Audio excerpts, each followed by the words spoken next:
Assalamualaikum warahmatullahi wabarakatuh. Selamat pagi, salam sejahtera bagi kita semua.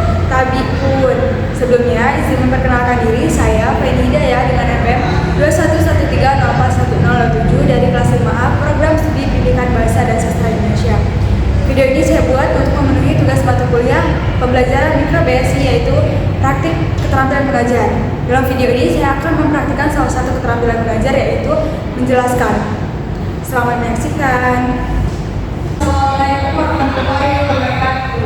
Waalaikumsalam warahmatullahi wabarakatuh. Selamat pagi semua. Pagi Ibu. Gimana nih kabarnya? Baik Ibu. Oh ya, ini sebelum berkelas udah pada sarapan semua belum? Udah mau sarapan tadi, belum tapi beli lagi. Kenapa beli? Karena ibunya masaknya siang Bu, nggak pagi, nggak subuh. Oh ya, di sini siapa yang ke kelasnya? Kelasnya Ibu. Jadi kalau bantu itu untuk kelas.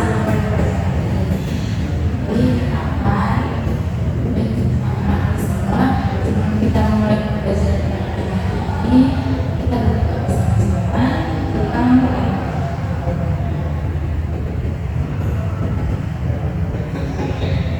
berdoa sama-sama. Terima kasih kepada yang telah membantu dan mendoakan kita. Sebelum kita mulai pelajaran, kita akan terlebih dahulu ya. Baik Ibu. Jadi Rahmawati, Makadila, Akhir Ibu. itu yang maksud siapa ya? Ibu apa namanya? Siapa yang tadi itu? Oh iya, Bisin. Karena emang keperluan keluarga ya.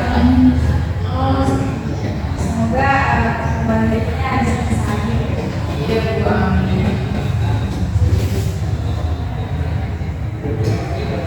Oh iya, minggu kemarin Ibu sudah membahas mengenai teks negosiasi.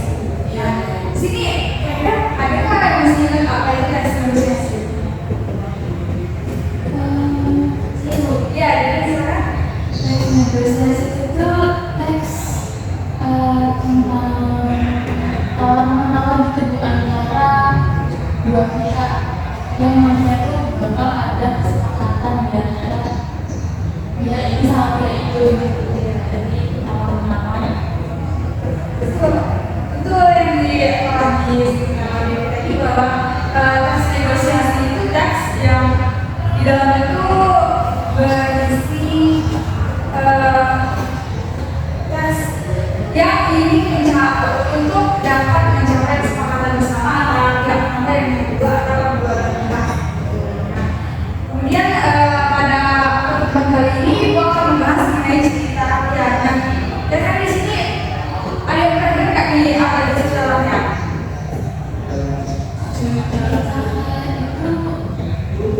Kita yang berkembang di Dari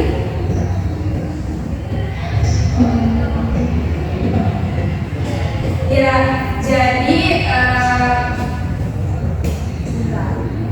jadi cerita rakyat ini merupakan cerita pada masa lampau yang menjadi ciri khas setiap bangsa yang memiliki kultur budaya yang beraneka ragam, mencakup kekayaan budaya dan sejarah yang dimiliki masing-masing bangsa. Kemudian cerita rakyat ini merupakan tradisi lisan yang berkembang dan hidup di kalangan masyarakat secara turun-temurun dan diwariskan dalam kehidupan masyarakat seperti sang pria, sang kancil, pak kadir dan sebagainya. Dan cerita rakyat ini biasanya berbentuk tuturan yang berfungsi sebagai media pengungkapan perilaku tentang nilai-nilai kehidupan yang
Dan yang keenam itu bersifat logis yang mempunyai logika sendiri yang tidak sesuai dengan logika secara umum. Dan yang ketujuh menjadi milik lisan dan yang ketujuh menjadi milik lisan bersama dari masyarakat tertentu. Dan yang terakhir kedelapan itu bersifat polos atau lugu sehingga seringkali kelihatannya kasar atau terlalu spontan seperti itu. Lanjutkan ya. Nah, di sini juga diceritakan terdapat fungsi. Fungsinya itu ada 4. Jadi yang pertama itu sebagai sistem proyeksi, yang kedua sebagai alat pengesahan lembaga-lembaga kebudayaan, yang ketiga sebagai alat pendidik, dan yang keempat itu sebagai alat pemaksa dan pengawas untuk norma-norma masyarakat seperti itu. Nah, dari yang dijelaskan dari pengertian, terus ciri-ciri dan juga fungsi, kira-kira ada yang mau tanya nggak nih?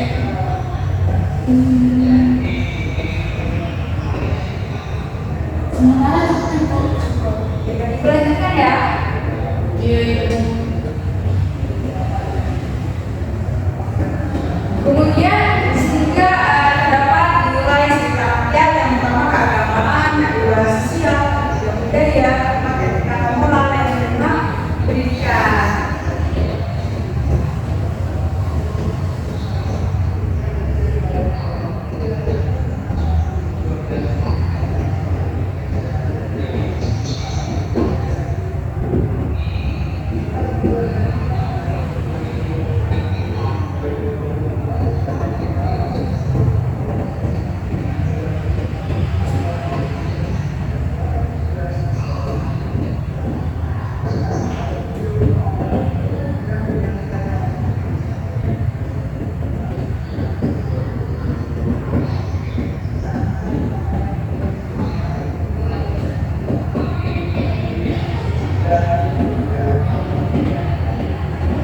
Ya, di sini ada 5 nilai-nilai sekitar rakyat. Yang pertama keagamaan, yang kedua sosial, yang ketiga budaya, dan yang keempat etika atau moral yang kelima. Nah, kira-kira dari nilai-nilai kelima ini, yang pertama nilai keagamaan. Nilai keagamaan ini nilai yang mencakup mengenai percaya akan adanya Tuhan. Ya, percaya akan adanya Tuhan.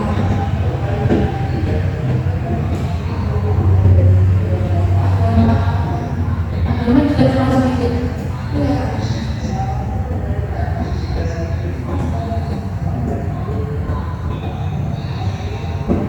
Kemudian yang sosial.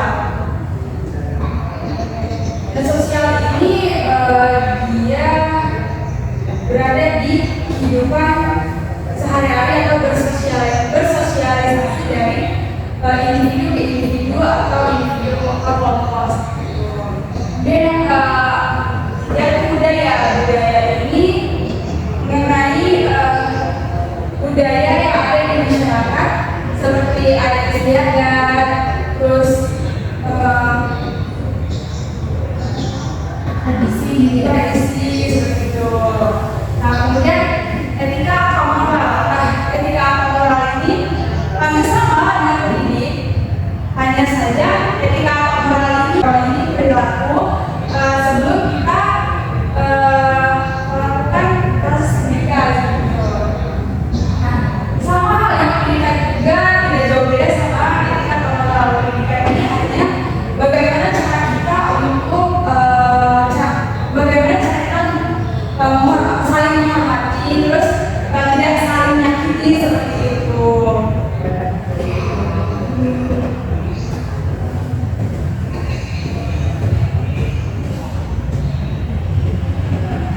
Kemudian lanjut, yaitu ada jenis-jenis cerita rakyat itu ada 5. Yang pertama dongeng, yang kedua itu legenda, yang ketiga mitos atau myth, yang keempat sage, yang kelima epos.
Jadi dia benar-benar tidak dia.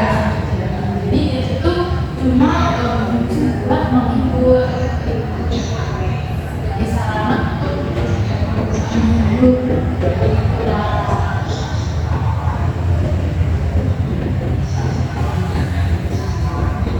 Ya benar. Jadi dongeng itu cerita yang tidak benar-benar berdiri atau sebagai sarana hiburan saja. Kemudian juga bisa Yang kedua itu legenda. Legenda itu cerita rakyat yang menceritakan asal mula. Terjadinya seperti apa?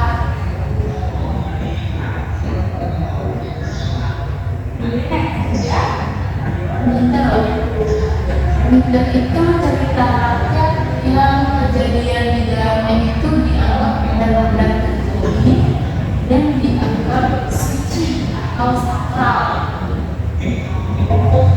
atau memiliki unsur mistis.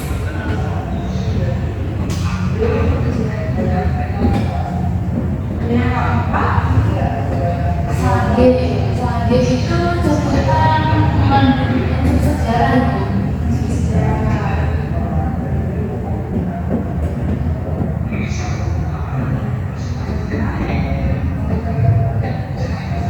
Kalau epos mengandung unsur petualangan.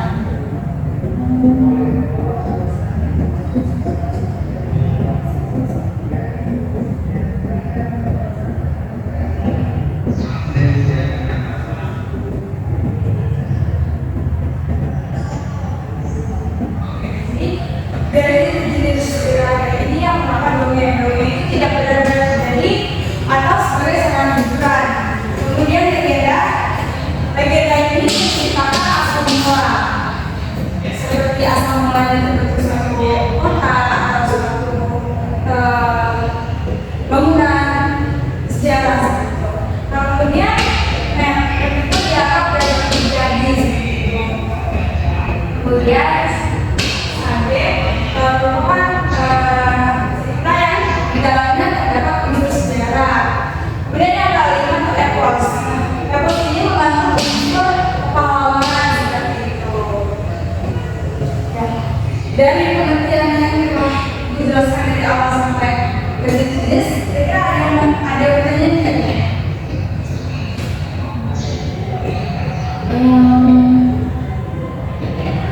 Kalau gunung tak dan perahu itu berarti dia masuk ke mana ya Bu? Iya, legenda gunung Tangkuban Tangkuban Perahu. Ada lagi? Berarti melihat dari tadi pas semangat ya.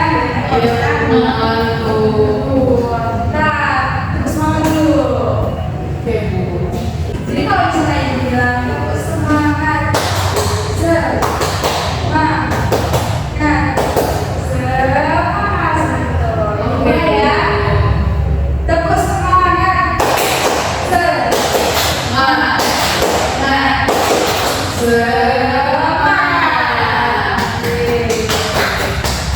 Lanjutkan ya.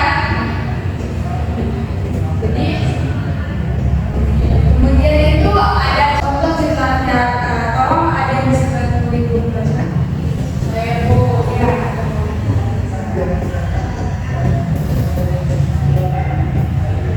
Sebentar Ibu, saya coba.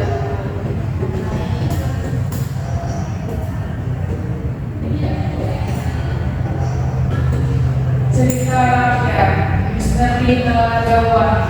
Cerita rakyat ini mengisahkan asal-usul keluarga berawal dari Ratu Purbalingga dan Prabu Swarnalaya, penguasa kota Prambanan yang ingin memiliki anak. Akhirnya Ratu Purbalingga hamil dan melahirkan seorang putri bernama Dewi Punangmiru. Dewi Punangmiru dikenal manja dan rakus.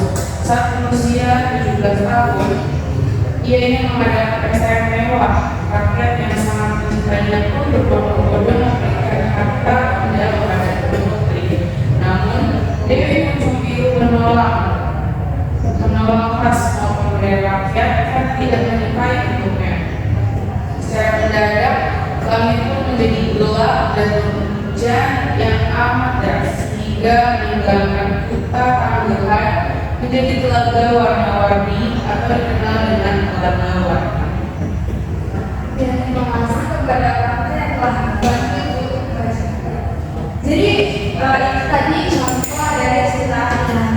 Di sini apa sih pesan moral yang dapat diambil dari cerita Alkitab dan barusan Mama baca? Ini Bu, Iya, Bu, silakan. jadi pesan moral yang dapat diambil dari cerita misteri Telaga itu, kita dapat memetik pesan moral bahwa keserakahan dan keegoisan itu mampu mendatangkan akibat buruk, baik itu untuk diri sendiri maupun untuk orang lain. Iya. Hari ini Sama sih Bu, kayak sama ini. jadi terima kasih kepada dia telah memberikan pesan moral tadi bahwa ya benar pesan moral yang dapat diambil dari cerita tersebut itu tidak boleh salah ya dan egois juga. Terus dari akibat dari keserakahan dan keegoisan itu dapat mengakibatkan dapat rasa untuk maupun bagi diri sendiri ataupun orang lain. Jadi pembahasan materi pada pagi hari itu sebenarnya sudah selesai. Jadi di sini kita berkalian mencari masing-masing satu contoh dari cerita rakyat nanti di baju depan dibacakan. Oke.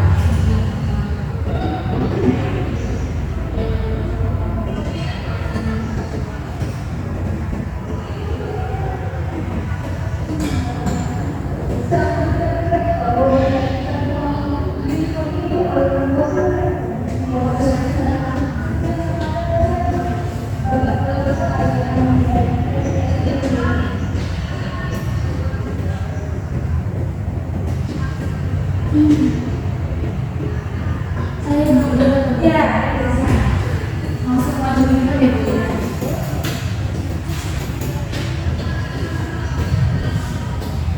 Dan di sini saya Devi Anmawati ingin membacakan salah satu cerita rakyat yang berjudul asal-usul dan memulai yang asal dari Sumatera Utara. Izin membacakan ya Bu. Di suatu daerah di Sumatera Utara ditelah seorang pemuda. Suatu hari ia pergi memancing. Setelah cukup lama ia mencoba pancing, rasa ekor ikan pun yang mencukupi. Pemuda itu mencoba sekali melemparkan pancingnya agar ikan masuk sungai. Tiba-tiba seekor ikan menyerang. Dengan upaya pemuda itu menarik pancingnya sehingga tampak seekor ikan besar tergantung di ujung tali pancingnya. Dengan senang hati ia bergegas pulang ke rumah dan langsung membawa ikan itu ke kampung. Ketika itu, ternyata persediaan ikan berat telah habis. Lalu ia menuju kamar untuk mengambil persediaan. Saat kembali ke dapur, ikannya lengkap dan berganti dengan beberapa kopi uang emas. Dengan perasaan itu, pemuda itu menutup ikan uang itu dan menempatnya di kamar. Betapa terkejutnya saat mencoba ke kamar, ia melihat seorang gadis yang sangat cantik yang ternyata adalah jemaat dari ikatan. Gadis itu hendak memperlihatkan kehidupan itu, akhirnya mereka pun tidak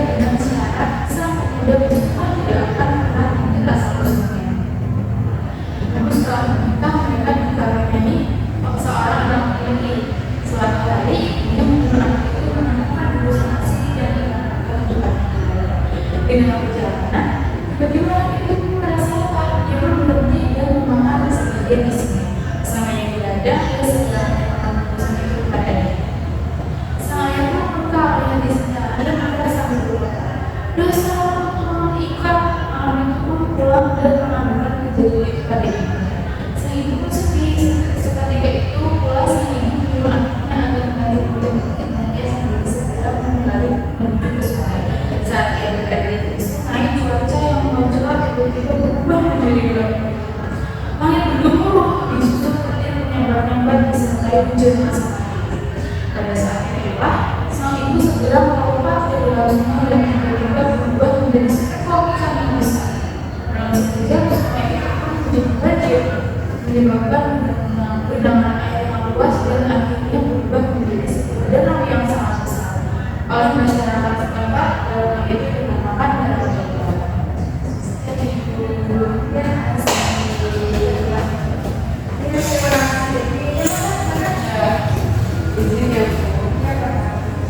Ya, saya mau bacain cerita Rakyat dan Sumatera Barat tuh. Jadi ceritanya itu nama ceritanya Sabai dan Alwi. Alkisah di padang taro hiduplah seorang raja yang bernama Rajo Babani.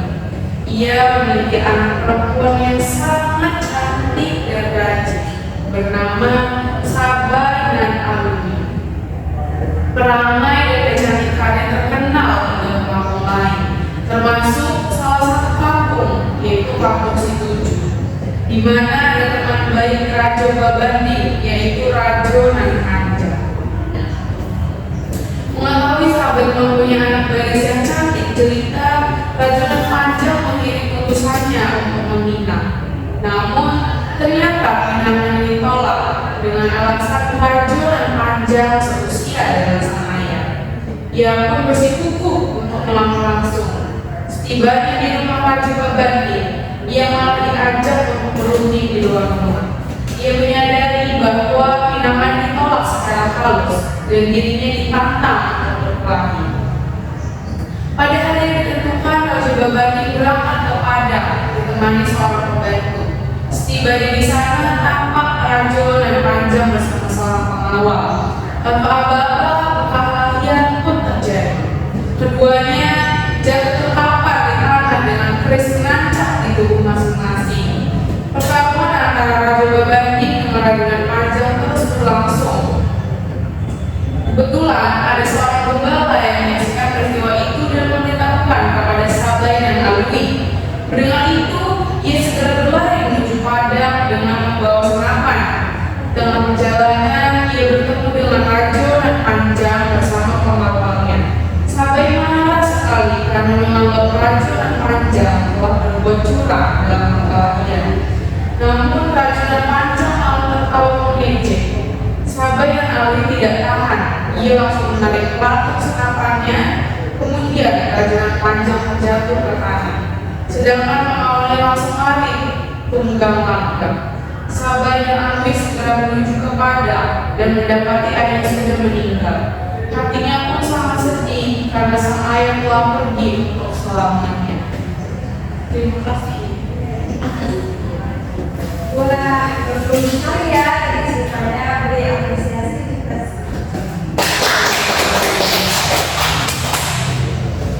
Ya, jadi itu tadi cerita yang telah disampaikan oleh Devi dan juga Manta ya. Nah, jadi cerita yang telah disampaikan oleh Manta dan Devi tadi sekaligus menutup pertemuan kita dari hari ini. Nah, di sini ada yang bisa juga nggak ini apa yang telah didapat dari materi pertama sampai materi ketiga? Saya Ya, Devi silakan.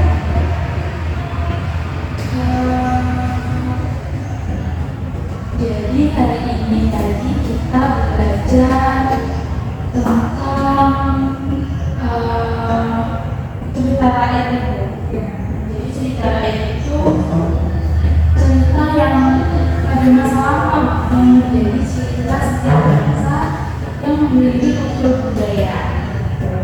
Untuk ciri-ciri cerita rakyat itu tadi ada beberapa. Yang pertama itu pewarisannya itu sangat besar, meskipun itu sifatnya tradisional.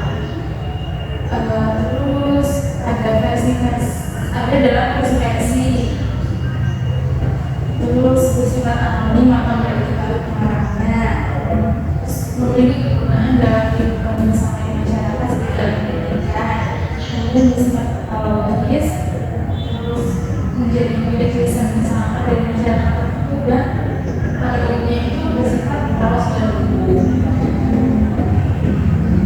Ya, jenis-jenis rakyat itu ada 5 Bu. Ini ada dongeng, ada legenda, ada mitos atau mite, ada satir, ada epos. Ya, benar sih. Jadi terima kasih kepada Devi yang telah menunjukkan pada dari pertama hingga berikutnya. Ya, tadi lawannya siapa? Saya Ibu Devi. Jadi silakan menjawab untuk berkomentar pada pagi hari ini. Baiklah teman-teman, sebelum kita mengakhiri pertemuan pada pagi hari ini, alangkah baiknya kita semua berdoa menurut agama dan kepercayaan masing-masing agar ilmu yang kita dapatkan pada pertemuan pada hari ini. Berdoa mulai.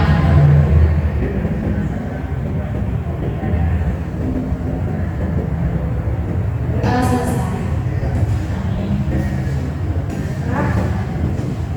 Ya, jadi tadi ya ada mengenai sifat rakyat. Nah, kemudian Ibu tidak akan memberikan hanya tugas, tapi Ibu akan menginformasikan bahwa pertemuan depan kita akan melakukan kuis. Jadi meminta kalian belajar dari awal sampai materi pada pagi hari ini. Oke, Ibu. Siap. Bu, mohon maaf jika ada kesalahan dalam materi atau juga kesalahan dalam penyampaian. Ibu akhiri wabillahi taufiq wal hidayah. Wassalamualaikum warahmatullahi wabarakatuh. Waalaikumsalam warahmatullahi wabarakatuh. Terima kasih Ibu.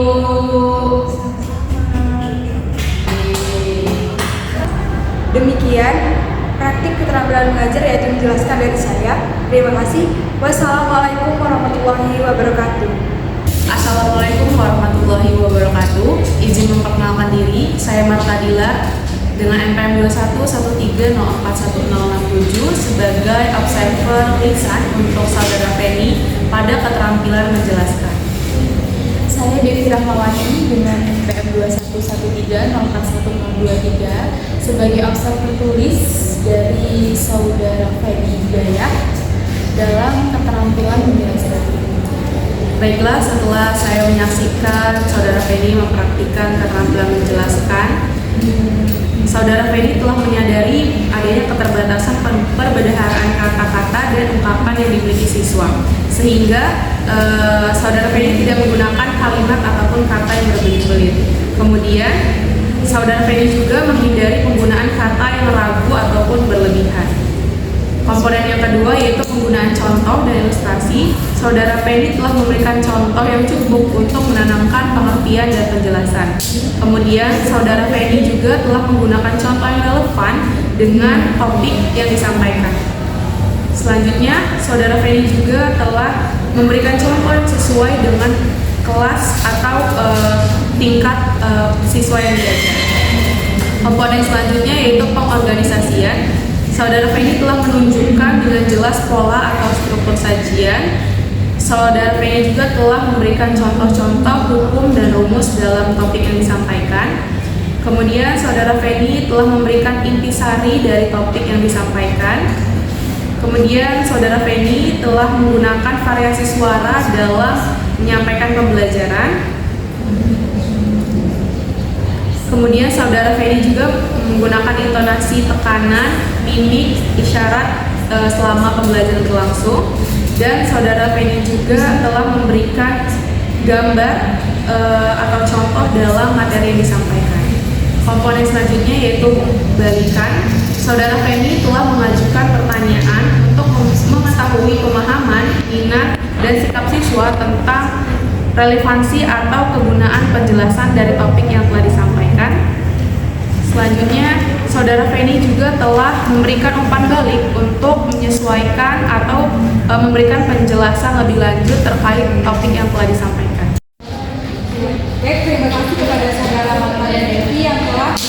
itu menjaga keterampilan menjelaskan. Hasil pengamatan atau observasi yang saya dapatkan dari menyaksikan Saudara Feni mempraktikkan keterampilan menjelaskan. Terima kasih. Wassalamualaikum warahmatullahi wabarakatuh.